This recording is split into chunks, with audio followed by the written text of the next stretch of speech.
तो कल मैंने एक आपको होमवर्क दिया था। मैंने आपसे कहा था एक सिस्टम है इस तरह का,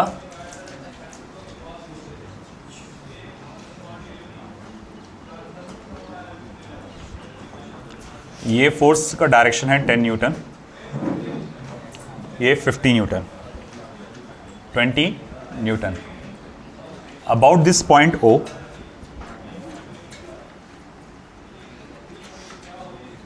अबाउट दिस पॉइंट O आपसे कहा गया है पूरे सिस्टम का एंगुलर मोमेंटम पता लगाओ।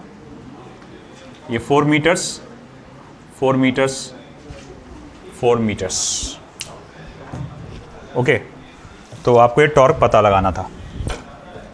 तो कैसे पता लगाएंगे?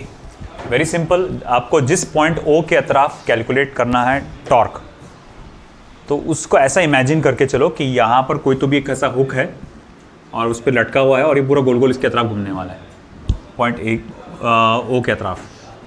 अच्छा, एक बात बताओ, मान लो ये फोर्स F1 है, ये फोर्स आपका F2 है और ये फोर्स आपका F3 है। ये जो फोर्स F2 जो है इस पूरे फ्रेम को कैसा घुमाएगा, क्लॉकवाइज या एंटी क्लॉकवाइज?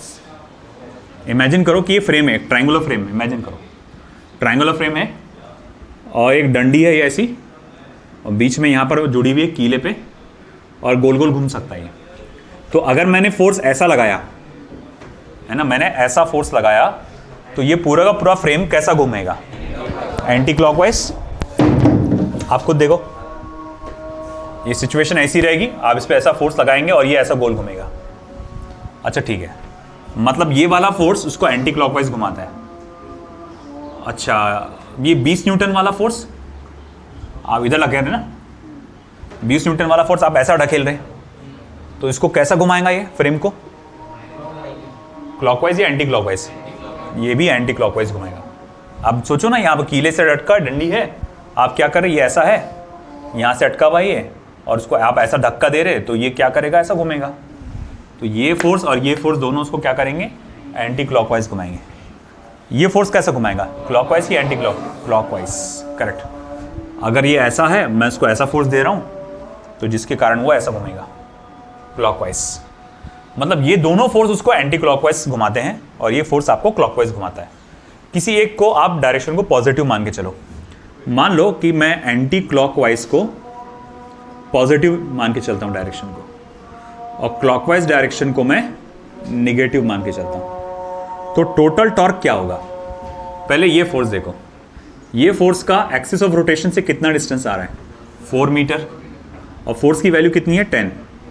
तो 4 मल्टीप्लाई बाय 10 प्लस ये फोर्स 20 न्यूटन का, और डिस्टेंस कितना एक्सिस ऑफ रोटेशन से? 4, तो 4 मल्टीप्लाई बाय 20।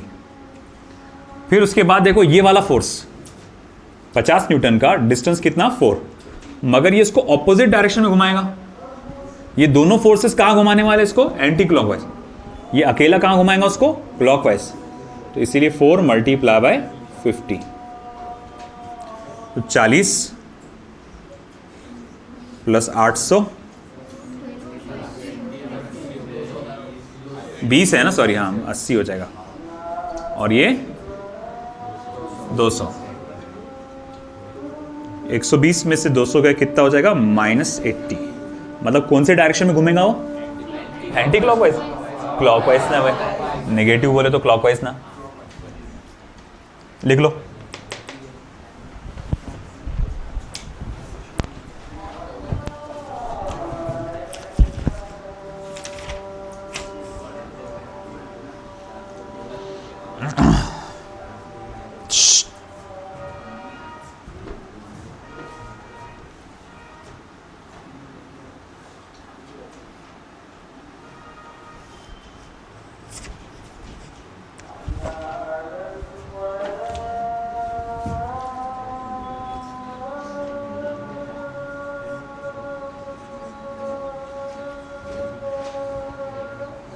आसान हो रही है बेटा।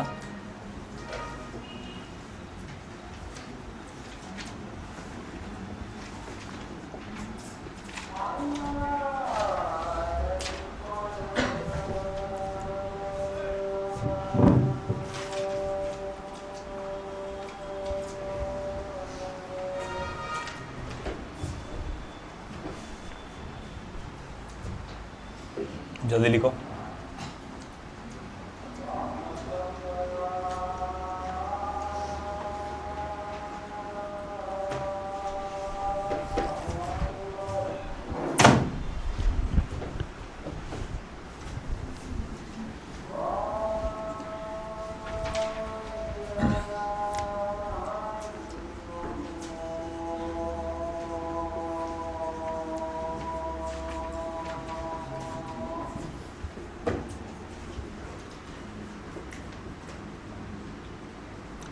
देखो एंगुलर मोमेंटम बेसिकली हमें दो बॉडीज के लिए पढ़ना पड़ता है, एक सिंगल पार्टिकल सिस्टम और एक पूरा rigid body.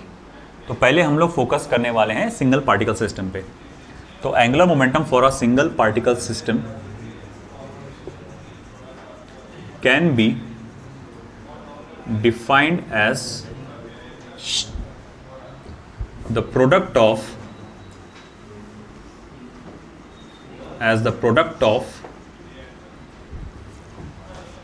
linear momentum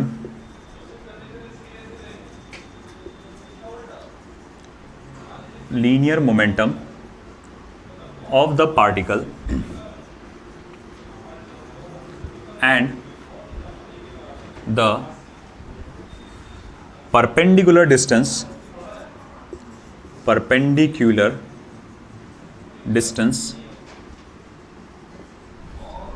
from the axis of rotation.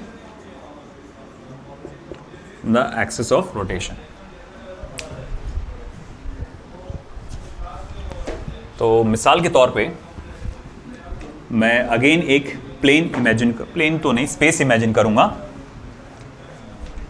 देखो बेटा, ये है आपका एक्स एक्सिस, ये है आपका वाई एक्सिस, और ये इस तरह से 3 डायमेंशनली बाहर गया, ये आपका जेड एक्सिस। ओके, और यहां पर मैं अब इमेजिन करूंगा एक पार्टिकल से, this is the particle P.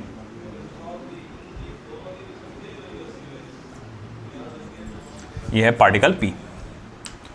Okay, मैं कहूंगा कि देखो इसका लीनियर मोमेंटम का डायरेक्शन ये है, this is the direction of linear momentum, और ये हमारा पोजीशन वेक्टर है, vector are.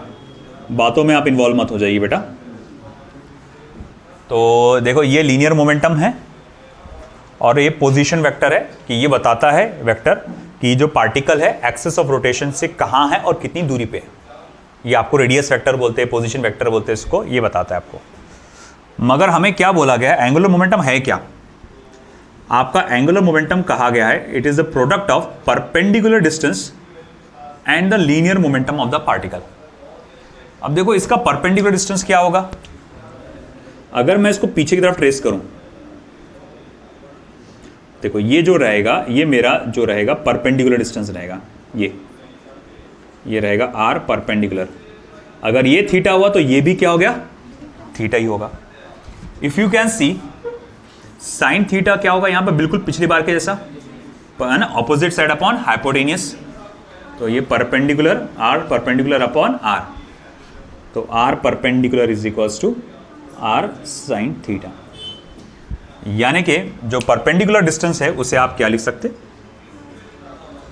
Are sine theta into p, या फिर l is equals to r into p sine theta.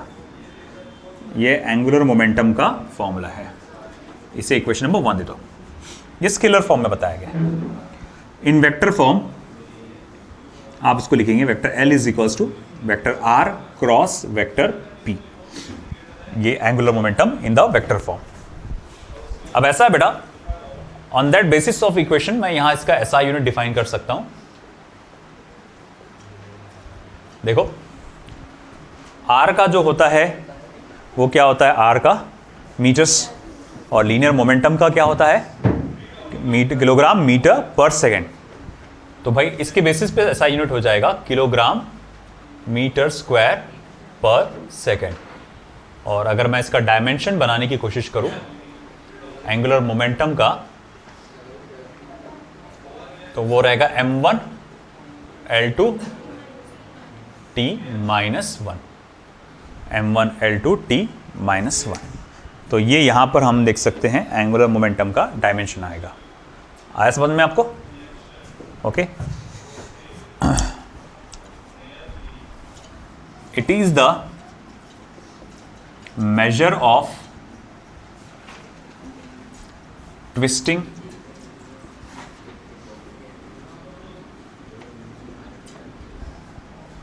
or turning effect. It is the measure of twisting or turning effect. ठीक है, it is the measure of twisting or turning effect. और एक और बात बता दूं मैं, आपके एंगुलर मोमेंटम को आप ऐसा भी लिख सकते हैं MVR, क्योंकि लीनियर मोमेंटम को अगर आप लिखेंगे, लीनियर मोमेंटम को अगर आप कन्वर्ट करेंगे तो मास इनटू वेलोसिटी में कन्वर्ट कर सकते हैं, है ना। और वेक्टर फॉर्म में अगर लिखना है तो आप उसको लिख सकते हैं, जैसे कि मास तो क्या है आपका स्केलर क्वांटिटी होता है, तो vector R cross vector V, vector form में अगर आप लिखना चाहते हैं तो उसको, है ना। लीनियर मोमेंटम को मास इनटू वेलोसिटी लिखेंगे, मास क्योंकि एक स्केलर क्वांटिटी है तो उसको अलग कर डालूंगा मैं उनसे, तो vector R cross vector V। अब जो बोला गया है समझने की कोशिश करो, it is the measure of twisting और टर्निंग इफेक्ट, मतलब टर्न होने की वजह से या किसी चीज़ को ट्विस्ट होने की वजह से सामने वाली चीज़ पे कितना असर पड़ता है, इसका मेजरमेंट है। वो लीनियर मोमेंटम तुमको याद है क्या है? आपको फिर से याद दिलाता हूँ। अगर मान लो कि भैया मैं यहाँ आपको सामने सर के ऊपर एक ये पेन को या इस थोड़ा पत्थर है, इतना बड़ा पत्थर है, मैं आपके सर पे से इतनी ऊपर से, बस इतना ऊपर से छोड़ देता हूँ, वो ऐसा आएगा, टप नीचे गिर जाएगा, है ना। आपको डैमेज ज़्यादा होगा क्या? नहीं। तो मास और वेलोसिटी का ज़्यादा असर नहीं है। अच्छा ठीक है, उतनी ही ऊपर से अगर इतना बड़ा पत्थर छोड़ूं तो काफ़ी ज़्यादा असर हो जाएगा। तो ये जो असर नज़र आएगा वो मास की वजह से, है ना। कभी कभार वो असर सिर्फ मास बढ़ने की वजह से नहीं होता, वेलोसिटी बढ़ने की वजह से भी होता है। जैसे मिसाल के तौर पे वही आपका जो पत्थर था ना, जो मैंने यहीं से छोड़ा था, हल्के हल्के हाथ से छोड़ा था, उसी पत्थर से तुमको ऐसा ज़ोर से फेंक के मारूँ तो सर फूटेगा कि नहीं फूटेगा? हाँ। तो क्यों ऐसा हो गया भैया? अब डैमेज ज़्यादा क्यों हो गया? क्योंकि आपने मास तो वही था, वेलोसिटी बढ़ा दी। तो ये जो इफेक्ट है आपको जो नज़र आ रहा है, effect of mass, effect of velocity, उसे हम लोग कहते हैं लीनियर मोमेंटम। और अब एक आता है इफेक्ट ऑफ रेडियस या effect of distance from the axis of rotation. अगर कभी कभार किसी ने मार्शल आर्ट्स का कोई ट्रेनिंग लिया होगा तो उसको मालूम होगा कि अगर मान लो सामने वाला अपोनेंट तुमको अगर ऐसा किसी बांसे से डंडे से मार रहा है तो उससे दूर भागने के बजाय उसके करीब चले जाओ, है ना। उससे दूर भागने के बजाय, क्योंकि देखो चांसेस क्या है, वो तुम दूर भागेंगे तो और ज़ोर से पड़ेंगे तुमको, करीब जाएंगे तुम, ऐसा जितना करीब जाएंगे तो वो डिस्टेंस कम होता जाएगा, तो उसका असर जो है, जैसे तुमने भी किया होगा, तुम्हारे माइंड ने ज़रूर किया होगा कि भाई जब तुमने स्कूल में मार खाया कि नहीं खाया मार? तुमने बहुत खाया, अरे बस, है ना। तो तुमने स्कूल में अगर मार खाया होंगे स्केलों से, तो भाई ऐसा है कि तुम अगर सपोज करो ऐसा रख रहे और सामने, अब तो तुम्हारा चलो गया, तुम अब थोड़ी एज रही तुम मार खाने की, टीचर के हाथ की एटलीस्ट।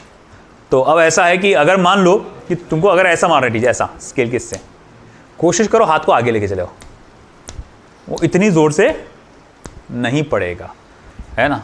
तो भैया यहाँ हम लोग क्या देखते हैं कि डिस्टेंस अगर आप बढ़ा देते, जैसे एक एग्जांपल हमेशा मैं इस्तेमाल करता हूँ एंगुलर मोमेंटम समझाने के लिए, कि देखो मास वेलोसिटी, देखो अपन ने लीनियर मोमेंटम में किस चीज़ का असर होता है? सिर्फ मास और वेलोसिटी का। एंगुलर मोमेंटम में असर होता है मास का भी, वेलोसिटी का भी, और distance from the axis of rotation भी, है ना। अगर सपोज करो लड़की अगर किसी को थप्पड़ मारती है ना, तो वो कैसे मारेगी इसका? उसका एक्सिस ऑफ रोटेशन ये रहता बस, है ना, चल हट, है ना। तो अगर लड़की किसी को थप्पड़ मारेगी ऐसा, वो उसका इतना ही एक्सिस ऑफ रोटेशन था, है ना। इस पे क्या लगेंगे किसी को, है कि नहीं। अब ऐसा है, अब थोड़ा अगर मान लो थोड़ा सा वायलेंट हो रही है अगर, जैसा है ना, या फिर लड़के लोग टपली मारते एक दूसरे को, जब टपली मारते तो इसका एक्सिस ऑफ रोटेशन ये रहता, है ना। टपली मार रहे अपन किसी को तो एक्सिस ऐसा यूँ, हालांकि वो लगता जोर से, एक्सिस ऑफ रोटेशन, है ना। अगर लड़की ने भी अपने एक्सिस ऑफ रोटेशन यहाँ करने के बजाय अगर इसको कर देगी तो सामने वाले को लगेगा अच्छे से, ऐसा, है ना। और लड़के लोग जब झगड़ते तो अब एक्सिस ऑफ रोटेशन ही कंधा हो जाता तुम्हारा, तुम पूरा ऐसा हाथ पीछे लेके जाते यूं, है ना, पूरा ऐसा घुमा के लाते तुम। अब जाहिर बात है मास जितना ज़्यादा रहेगा उतना ज़्यादा ज़ोर से लगेगा, वेलोसिटी जितनी ज़्यादा रहेगी उससे ज़ोर से लगेगी। और मैटर एक और चीज़ करती है, distance from the axis of rotation. ये जितना ज़्यादा लगे रहेगा उतना, बोले ये खींच के दूंगा करके ऐसा पूरा वो पोटेंशियल एनर्जी जमा करता हूँ और छोड़ के उसको काइनेटिक एनर्जी में कन्वर्ट करता हूँ। तो ये काइनेटिक एनर्जी यार मुंह पर पड़ती है उसके, है कि नहीं। तो इस तरह से यहाँ पर हमने देखा कि असर किसी चीज़ की रोटेट होने की वजह से या गोल घूमने की वजह से सामने वाली चीज़ पे क्या असर पड़ता है, तो उसको अपन क्या बोलते हैं, एंगुलर मोमेंटम। और वो 3 बातों पे डिपेंड करता है, मास पे, वेलोसिटी पे और distance from the axis of rotation. आई बात समझ में आपको ये? ठीक है।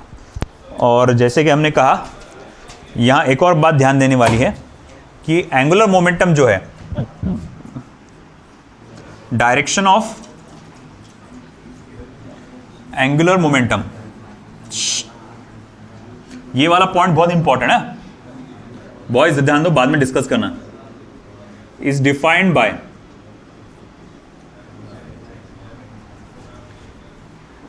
Right hand thumb rule.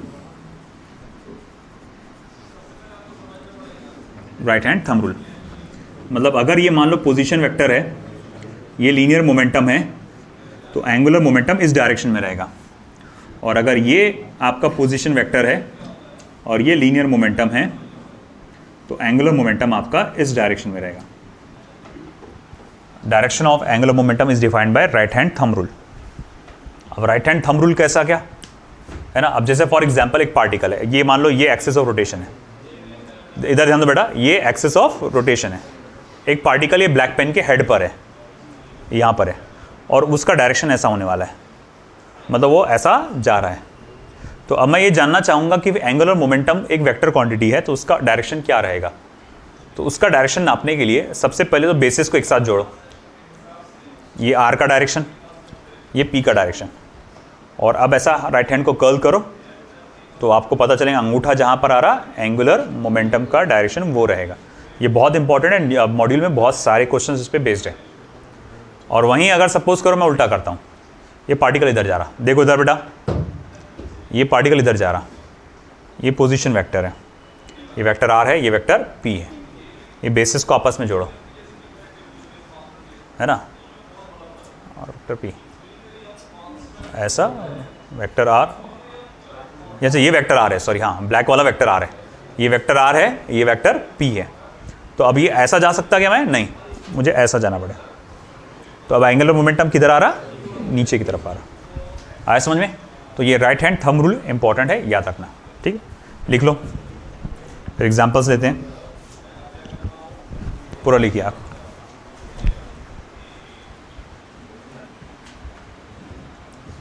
तो जैसे कि आप देख सकते हैं आपके सामने एक क्वेश्चन है, find the angular momentum of a car of mass 1500 kilogram. तो कार का जो मास आपको दिया गया है, it is 1500 kilograms on a circular track of radius 50 meters with a speed of 40 meter per second relative to the track। हालांकि are और we के बीच में का कोई एंगल दिया नहीं है, बट हम लोग इमेजिन करके चलेंगे कि इट इज परपेंडिकुलर। तो अब मैं बोल रहा है कि भाई एंगुलर मोमेंटम क्या रहेगा, वेरी सिंपल MVR। तो मास कितना बेटा 1500, वेलोसिटी कितना है 40, and how much is this R 50। Overall calculation कितना आ जाएगा 3 × 10⁶, 3 × 10⁶।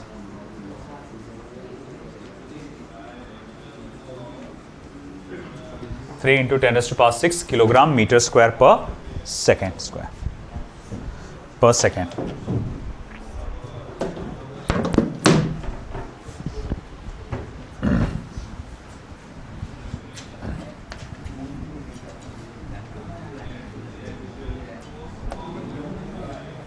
क्या बेचैनी, किस में जेनेटिकल चेंज आ गया? हाँ, बोलते हैं 4 औरतें एक जगह खामोश नहीं रह सकती, तो किस में जेनेटिकल चेंज आ गया भाई, ये वो अभी खामोश नहीं रह पा रहा। चलिए अब यहाँ ध्यान दो,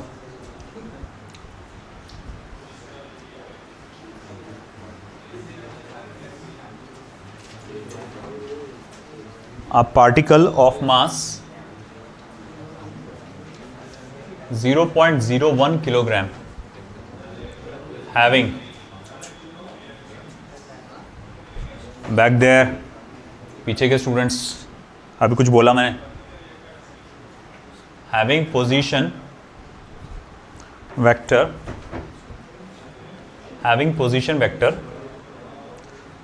r equals to 10 I cap plus 6 j cap meters is moving with velocity 5 I cap meter per second. Full stop. Calculate its angular momentum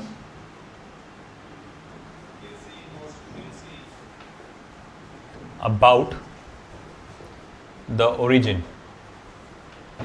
Calculate its angular momentum about the origin. Calculate its angular momentum about the origin. Sorry? Some camera.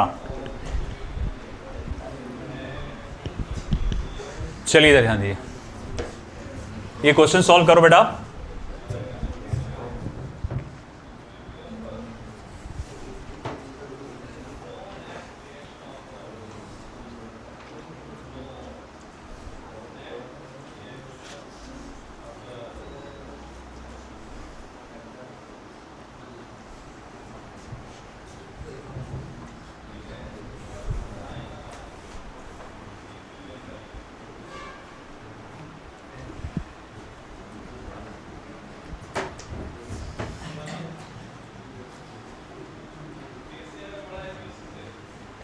तो m equals to 0.01 kilogram, vector r is equals to 10 I cap plus 6 j cap metres, vector v is equals to 5 I cap metre per second.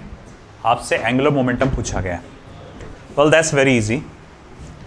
जैसे कि हम जानते हैं कि angular momentum vector form में vector r cross vector p होता है, और अगर मैं इन टर्म्स ऑफ वेलोसिटी बोलूँ तो भाई ऐसा हो जाएगा m into vector r cross vector v।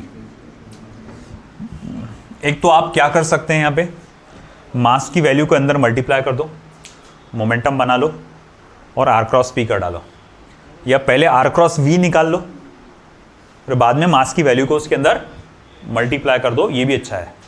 मेरे हिसाब से मुझे ज़्यादा सही लगता है कि आप पहले r क्रॉस v निकाल लो, है ना, उसके बाद उसको मास से मल्टीप्लाई करना। तो इसे मैं इक्वेशन नंबर 1 दे देता हूँ। Therefore vector r cross vector v कितना होगा बेटा, पहले I cap j cap k cap. r की क्या वैल्यूज है, 10 6 एंड 0, 10 6 एंड 0। अच्छा v की क्या वैल्यूज है, 5 0 0। ओके चलिए क्रॉस प्रोडक्ट करिए बेटा इसके, फिर I cap 0 minus 0, 0 6 0 minus 0, minus j cap 0 minus 0 once again, plus k cap 0 minus 30, तो 0 minus 30 that is equals to minus 30 k cap. कुल मिला के आंसर इसका r क्रॉस v का आया minus 30 k cap. Therefore angular momentum क्या होगा, m vector r cross vector v,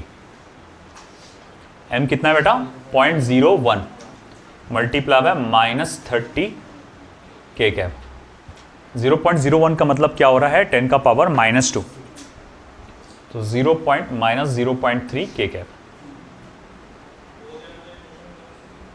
Vector L equals to minus 0.3 k cap. This will be the answer.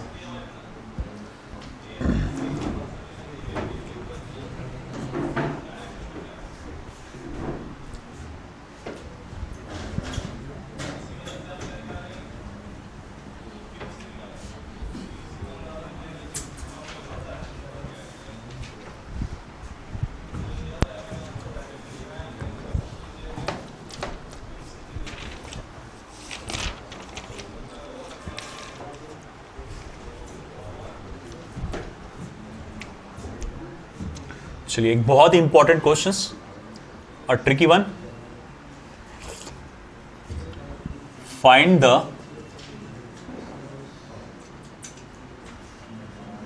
Angular momentum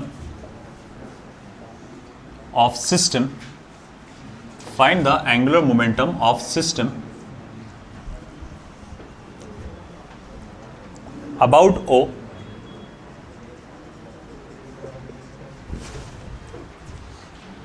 Abdullah. और कौन इस तरह साइड में पार्टनर बैठा हुआ था? बिलाल. उत्तर रीजन जरा खामोश बैठो, नहीं तो मुझे जेनेटिक टेस्ट करना पड़ेगा.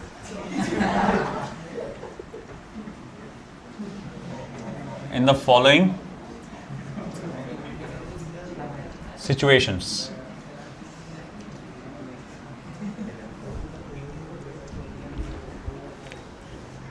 पहला क्या सिचुएशन देखो. A particle of mass small m moving with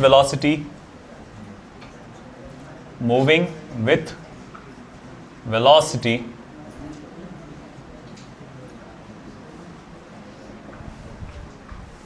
v parallel to x axis at a distance small d from it. At a distance small d from it. ये पहला सिचुएशन दिया गया है.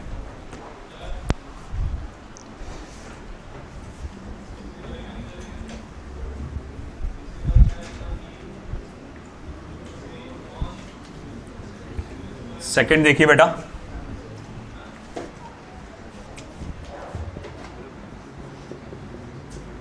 Second, a particle of mass small m moving with velocity small v on a line y equals to x plus 3. ये बहुत ज़्यादा important question है, ध्यान दीजिएगा बेटा. ये दो क्वेश्चंस है जो एक साथ मर्ज किए गए हैं.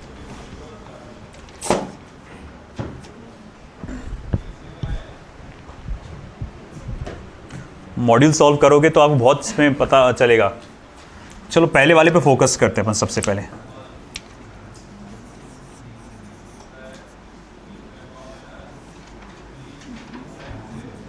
फर्स्ट वन, तो पार्टिकल है जिसका मास स्मॉल m है, वो वेलोसिटी v से x एक्सिस की तरफ ट्रैवल कर रहा है और उसका distance from it is d. जैसा कि फॉर एग्जांपल ये x एक्सिस है, ये y एक्सिस है.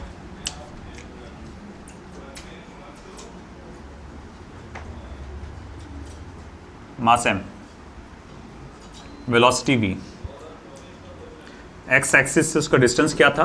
d, है ना. तो इसने कहा है कि भाई आप पता लगाओ कि भैया आपका जो angular momentum about point O मतलब क्या होगा? ओरिजिन. अबाउट पॉइंट ओ क्या होगा? कहने का मतलब हम ऐसा इमेजिन करेंगे कि जो ऑब्जेक्ट है ना, ये ऐसा गोल घूम रहा है ओ के अतराफ, और उसने बोला एंगुलर मोमेंटम पता लगाओ. कैसे पता लगाते हैं, है ना? अपने को विद डायरेक्शन पता लगाना है, ये बहुत ध्यान रखना. इसको पता लगाने के दो तरीके हैं, एक अलजेब्रिक है और एक ज्योमेट्रिक है. अलजेब्रिक तरीका देखो कैसा है. सबसे पहले मैं देखूंगा आपका वेक्टर आर कितना है. आप लिखेंगे डी जे कैप. क्या लिखेंगे? D j cap. Vector v कितना है? आप लिखेंगे v i cap. Mass m तो एम है. अब तुमको एंगुलर मोमेंटम निकालना है, तो therefore angular momentum is equals to, यहाँ लिखता हूँ angular momentum is equals to m common vector are cross vector v. जैसे कि हम जानते हैं एंगुलर मोमेंटम को आप ऐसा रिप्रेजेंट करते हैं, therefore vector L is equals to i cap, j cap, k cap. R के कोएफिशिएंट्स लिखिए 0 D 0, वी के कोएफिशिएंट्स लिखिए V 0 0। ठीक है, मैंने आर के कोएफिशिएंट्स लिख दिया, वी के कोएफिशिएंट्स लिख दिया। अब आगे क्या, देखो आई कैप मैंने साइड में लिया, ओके, ये हो जाएगा 0 माइनस 0, 0 माइनस 0 माइनस जे कैप, ये क्या हो जाएगा 0 माइनस 0 नहीं होगा बेटा, v into D, sorry J cap है ना, हाँ sorry my mistake, 0 minus 0 plus K cap 0 minus V D, 0 minus V D, जिसके आंसर क्या आ जाएगा माइनस वी डी के कैप। तो मैं यहां लिख सकता हूं देयरफॉर, ये तो सॉरी ये तो आर क्रॉस वी का आंसर है, एंगुलर मोमेंटम नहीं, ये आर क्रॉस वी है। तो एंगुलर मोमेंटम क्या होगा, m into vector r cross vector v, यानी m इंटू माइनस, यानी जिसको मैं लिख सकता हूँ m minus m v D के कैप, ये हो जाएगा angular momentum minus m v D के कैप। आया समझ में? तो ये तो एक आसान तरीका था, अलजेब्रिकली निकल जाता है। अलजेब्रिक तरीके से सॉल्व करने में फ़ायदा ये है कि इसमें गलती होने के चांसेस थोड़े से कम होते हैं। अब ज्योमेट्रिक तरीके में थोड़ा सा कई लोगों को ज्योमेट्रिक वे लगा के ही नहीं आएगा। बोले कैसे? आप खुद देखो पार्टिकल कैसा जा रहा, ऐसा जा रहा, ध्यान दो अच्छे से, बहुत अच्छे से ध्यान दो, क्योंकि नीट में तुमको वो तरीका इस्तेमाल करना पड़ेगा। पार्टिकल ऐसे जा रहा, मतलब वेलोसिटी का डायरेक्शन ये है, और ये यहाँ से लेकर यहाँ तक मैं क्या बोल सकता हूँ, पोजीशन वेक्टर। मान लो ये है पोजीशन वेक्टर का डायरेक्शन, ये है पोजीशन वेक्टर, वेक्टर आर। देखो अच्छे से, ये वेक्टर आर हुआ, याद रखना ब्लू वाली पेन क्या है, वेक्टर आर है, और ये वेक्टर वी हुआ। दोनों बेसिस को जोड़ो अच्छे से, और ये उनके बीच में का एंगल है। अब देखो ये वेक्टर आर, ये vector v, right hand rule क्या कहता है, वेक्टर आर क्रॉस वी का डायरेक्शन रहेगा वेक्टर एल। तो मैं हाथ को पहले ऐसा आर के साइड में करूंगा और मोड़ूंगा इसको वी की तरफ, ये आर है, ये वी है, तो आर के हाथ करा ऐसा, वी की तरफ मोड़ा। अब अंगूठा किधर आया मेरा, अंदर की तरफ है ना, तो मुझे पता चल गया क्या, डायरेक्शन। मैं बोलूँगा देखो भाई इनका परपेंडिकुलर डिस्टेंस कितना है, डी है, मास कितना है, एम है, वेलोसिटी कितना है, वी है, तो एम वी डी, और डायरेक्शन किधर है, अंदर की तरफ, negative direction of Z axis, तो माइनस एम वी डी के कैप। बिना कैलकुलेशन के आ गया। आया क्या समझ में? नीट में तुमको ये करना चाहिए, विद इन फ्यू सेकेंड्स तुमको आ जाएगा, अगर तुम्हारी प्रैक्टिस अच्छी है। अगर तुमको वेक्टर लॉ में आता है, क्रॉस प्रोडक्ट का डायरेक्शन निकालना अच्छे से आता है, तुमको मालूम है ये ए है, ये बी है, तो ए क्रॉस बी ऊपर की तरफ, अगर ये ए है, ये बी है, तो ए क्रॉस बी नीचे की तरफ। अगर मैं बोलूँगा रैंडमली देखो ये ए है और ये बी है, तो ए क्रॉस बी किधर आएगा, उधर, है ना। अगर रैंडमली मैं बोलूँगा देखो ये, समझो मैं ऐसी टेढ़ा ले रहा हूँ डायरेक्शन, ये ए है और ये बी है, ए क्रॉस बी किधर आएगा, ऐसा। तो ये अगर तुमको कैलकुलेट करके आता है प्रॉपर, तो अच्छे से हो जाएगा। करना क्या है देखो, कुछ चीज़ों को ध्यान में रखना है, मास, उसकी वेलोसिटी और उसका परपेंडिकुलर डिस्टेंस। ये याद रखना, सादा वाला डिस्टेंस नहीं, ये आर बोले तो सादा डिस्टेंस है। कौन सा डिस्टेंस चाहिए अपने को, परपेंडिकुलर डिस्टेंस। तीनों को मल्टीप्लाई कर दो, मास, वेलोसिटी, परपेंडिकुलर डिस्टेंस, तीनों मल्टीप्लाई हो गए। अब क्रॉस वो राइट हैंड रूल लगा कर देखो, जैसे मैंने कहा कि देख भाई वेक्टर आर ऐसा जा रहा, वेक्टर वी इधर है, वेक्टर आर ऐसा जा रहा, वेक्टर वी इधर है, बेसिस को जोड़ो। देखो अगर मैं यू करने की कोशिश करता तो मैं कहां से कहां जा रहा हूं, वी से आर की तरफ जा रहा हूं। नहीं, मुझे कहां से कहां जाना है, आर से वी। तो मैं अगर हाथ को आर की तरफ रखूं तो ऐसा मोड़ सकता क्या, हाँ ऐसा मोड़ सकता मैं। तो भाई आर क्रॉस वी किधर है, पीछे की तरफ, तो m v d multiply by minus k cap, तो माइनस एम वी डी के कैप, है ना। अगर ये फिर भी नहीं जमा तो ये क्रॉस प्रोडक्ट तरीका इस्तेमाल करो। आया समझ में?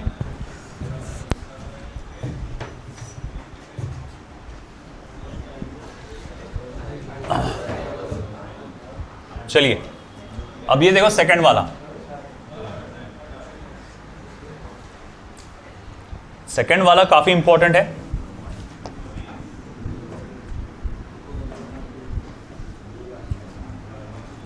बातें मत करो बेटा।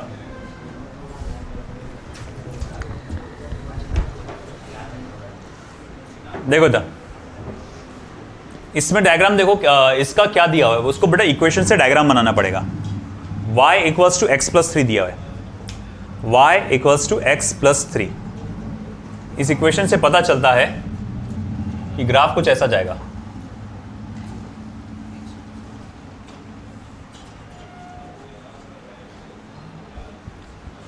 y ये x, ये ग्राफ देखो कुछ याद आया, ये पॉजिटिव स्लोप है ना, तो मतलब स्ट्रेट लाइन, x का पावर 1 पॉजिटिव स्लोप और इंटरसेप्ट क्या रहेगा 3, तो ये ग्राफ कुछ ऐसा बनेगा, है ना, y equals to x plus 3। अब देखो यहां पर क्या चीजें पता चली, पहले तो ये इंटरसेप्ट पता चला, यानी तुम x की वैल्यू 0 डालो तो y की वैल्यू क्या आ जाएगी 3, मतलब ये वैल्यू पता चल गई कि ये वैल्यू क्या है 3 है, ठीक है। और हम बोलेंगे स्लोप, स्लोप इसका जो है आपका 1 आ रहा है। बोले आपको कैसे पता चला, x का जो मल्टीपल होता है वो स्लोप होता है। तो एक पार्टिकल है आपका ऐसा जा रहा है, ये इसकी वेलोसिटी का डायरेक्शन ये है और उसका मास कितना बेटा m है। तो बोले वेलोसिटी की वैल्यू तो पता चल गई, वेलोसिटी की वैल्यू पता चल गई, वो है v। पार्टिकल का मास भी पता चल गया, दैट इज m। अब हमको क्या निकालना है बेटा, परपेंडिकुलर डिस्टेंस। अब सोचिए ये परपेंडिकुलर डिस्टेंस कितना होगा, यहां से यहां तक का परपेंडिकुलर डिस्टेंस ये वाला कितना होगा। देख बेटा ये एंगल रहेगा 90 डिग्री, ओके। अच्छा एक बात बता, स्लोप क्या है, इसका स्लोप कितना है, स्लोप 1 है ना, मतलब ये वैल्यू क्या है आपकी, ये tan थीटा होता है ना, स्लोप होता है ना, तो ये tan theta is equal to 1 बोल सकता मैं, यानी थीटा की वैल्यू क्या है 45 डिग्री। तो ये मेरा जो एंगल है ये कितना हुआ बेटा 45 डिग्री हुआ, है ना। अगर ये 45 डिग्री हुआ तो ये भी 45, ये 45, ये 90, तो फिर ये भी क्या हो गया 45। मतलब ये पता चला कि ये जो आपका है एक राइट एंगल ट्रायंगल बन रहा है, और कौन सा वाला 45, 45, 90। 3 टाइप के राइट एंगल ट्रायंगल अपन जानते हैं, एक है 30, 60, 90, एक है 37, 53, 90 और एक है ये 45, 45, 90। अब तुमको नहीं लगता, तुमको ये एंगल्स का पता चल गया, तुमको ये वैल्यू तुमको तो मालूम ही चाहिए 3 है करके, है ना, तो तुम ये वैल्यू पता लगा सकते हो आसानी से। बोले कैसे, तो ये साइन 45 करो, साइन 45, कोई भी साइन 45 ले लो, ये वाला, ये हो जाएगा ऑपोजिट साइड, जो कि क्या है परपेंडिकुलर डिस्टेंस अपॉन हाइपोटेनियस, जो कि क्या है आपका 3। तो perpendicular distance is equals to 3 multiply by sine 45। तो perpendicular distance is equals to 3 multiply by 1 by √2, यानी कि क्या हो जाएगा 3 बाय √2। ये मेरा परपेंडिकुलर डिस्टेंस हो गया 3 बाय √2। आया समझ में आपको ये? तो ये परपेंडिकुलर डिस्टेंस आ गया। वेलोसिटी की वैल्यू क्या है v है, मास कितना है m है, तो मैं बोलूंगा अब मेरा एंगुलर मोमेंटम क्या होगा, तो बोले एंगुलर मोमेंटम होगा mass into velocity into perpendicular distance. तो मैं बोलूंगा अच्छा ठीक है, तो वो हो जाएगा mv और परपेंडिकुलर डिस्टेंस कितना है आपका 3 बाय √2, 3 बाय √2 सॉरी, हाँ, तो ये हो जाएगा 3mv अपॉन √2। ये हमारा परपेंडिकुलर, ये एंगुलर मोमेंटम आ गया। r की वैल्यू हम लोग ने ये निकाल लिए इसके बेसिस पे। अब चलो ठीक है, ये तो पता चल गया। अगर किसी ने डायरेक्शन पूछ लिया तो क्या, मेरे से किसी ने डायरेक्शन पूछ लिया तो कैसा, तो देखो ये है वेक्टर r और ये जा रहा है वेलोसिटी ऐसा। याद रखना ब्लू वाली पेन क्या है वेक्टर r, ब्लैक वाली क्या है वेलोसिटी। तो मैं बोलूँगा ठीक है भैया देखो ऐसा जोड़ो, उसको बेसिस को जोड़ो। पहले तो ऐसा था, है ना, अब मैं क्या करूँगा इसको पीछे पीछे पीछे पीछे पीछे खींचूंगा और बेस को जोड़ूंगा इधर। तो r क्रॉस v किधर आया अंदर, negative direction of x axis. तो अगर मुझे इसके वेक्टर फॉर्म में पूछ लिया उसने, तो vector l is equals to -3mv i cap upon √2, -3mv i cap upon √2। तो बेटा देखो इस तरह से with directions and with values हम लोग ने प्रॉपर इसका आंसर कैलकुलेट किया। यहाँ पर इस चीज़ को लेकर बहुत सारे ट्रिकी क्वेश्चंस रहेंगे।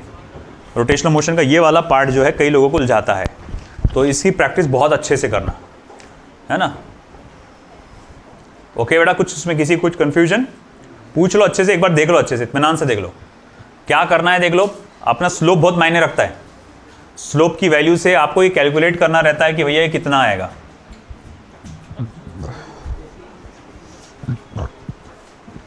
आगे और भी क्वेश्चंस देखेंगे तुमको ऐसे, जिसमें आपको कैलकुलेट करना पड़ेगा ऐसा कुछ। ठीक है, this much of is enough for today, बाकी का हम देखते हैं कल।